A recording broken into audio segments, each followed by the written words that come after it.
Hey, TikTokers and TikTok world, it's just Joe again. This is part 2 of the TV review of the TV show The Swarm. Just like part 1, there will be spoilers, so stop now if you've yet to watch the show and plan on doing so. This part 2 will be about episode 8, the finale of season 1. Let's get started. I can't guarantee we will make it back alive. Yeah, I could have been living in these ocean depths for hundreds of millions of years. Before we meet this thing, we better be ready for it. If we get anything back, we'll know that they hurt us. We've picked up something on the sonar, a mass of some kind. Luther, do you copy? Captain, we've lost contact. Whatever it was that was out there, I think it followed us back inside. We think the substance tried to fuse with some of her cells. The urine or the substance it produces to take over the nervous system of the species it enters. The U is inside of her.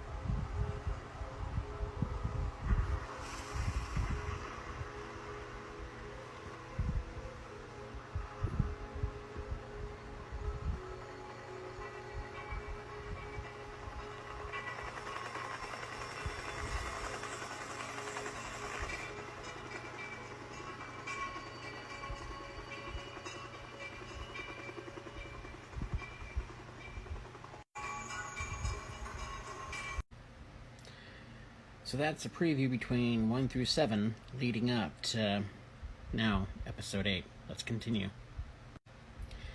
Now, what you're about to see here is the first scene, a couple of scenes of episode 8, and they're going to give a synopsis, pretty much, to the boss, who they answer to, about what we're dealing with throughout this entire show.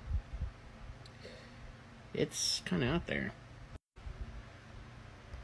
We're looking at, Mr. Mifune, is a single-cell organism that can coalesce into a larger multicellular mass. A single-cell organism that can act on its own, but also a larger multicellular collective mass, able to shift in shape and density. Mr. Mifune, this is unlike anything we have seen on Earth. This organism Is the Earth, whether one or a million cells. and it's what infected Mr. Aware. Yes, and tried to fuse with her cells when she came into contact with it. Sam, if you will show Mr. Mifune what we have received. I created an image showing our evolution from the sea to the land, which we broadcast from the ship, to which we got a response. And what is that supposed to be? It's an image of the super oceans that surrounded the supercontinent 250 million years ago, when the Earth's continents were joined. Poncelos. Yes, Ponsalasa, from the bottom of the Antarctic Ocean, as the Ur would have seen it, and remembered it. I don't understand. The must be capable of some form of collective memory passed down in their DNA from generation to generation. Remembered it 250 million years. Yes, and that's why they sent the message. To say what? To tell us that they have been and will be here a lot longer than we have. And even though we evolved from the sea, that we share a common ancestry, they aren't going to let us destroy it. But we believe that the fact that they responded could be a signal from the Earth saying they're willing to talk, to call off their attack to make peace. And now, don't you know what it is? find out everything we can about them and release them back into the sea where they belong.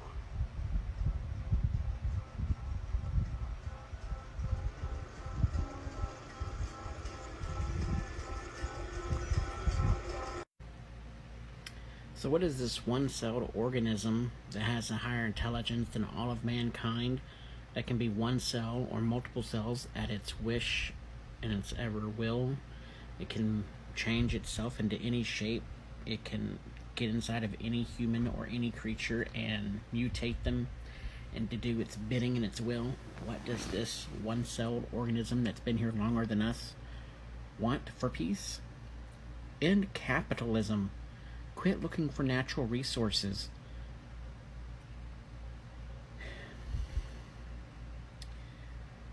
Oh my. Now, as you've seen so far, all of that was speculation. Just assuming this is what this creature, the YRR, wants and thinks and understands what we're trying to tell it. As of right now in the episode, they're trying to show that that the human race is intelligent too, and that we're not monsters that just destroy the sea.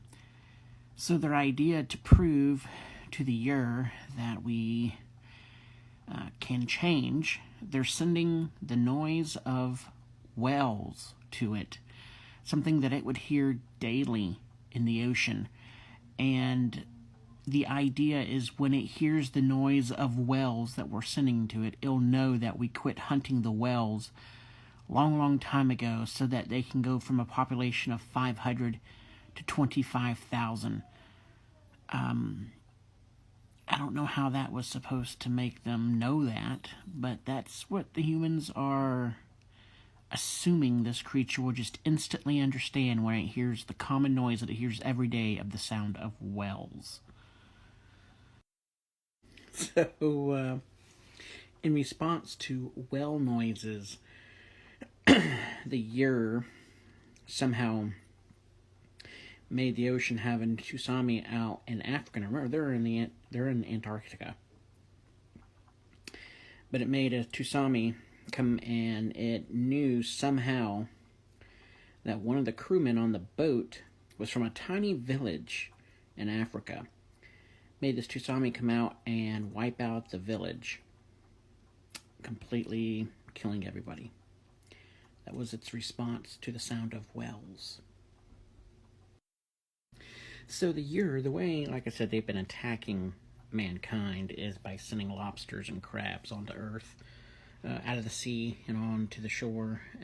Thing is, if it would touch you, it would transmit a chemical that would attack your blood and kill you. So we had no known cure at that time. However, now, after doing some lab tests, they figured out that a very common chemical used in hospitals that's pretty much a painkiller and makes reality kind of loopy for mankind. It's harmful. It's not harmful to mankind unless you take a high dosage of it. Also, apparently, you have the ability to get high off of it. But apparently it kills the So now they are considering whether or not they should give it high enough doses to make the high, just to see if it will possibly kill it off. Okay, so I'm a little bit more than halfway through this last episode. They realized they had a moon pool, and some of the was inside the moon pool. So they did one little drop of this medicine into the water, and it killed them all. When it did, it made such a loud scream, it broke all the ice, or it broke all the windows and everything on the ship, and released an EMP, knocking out all the electricity.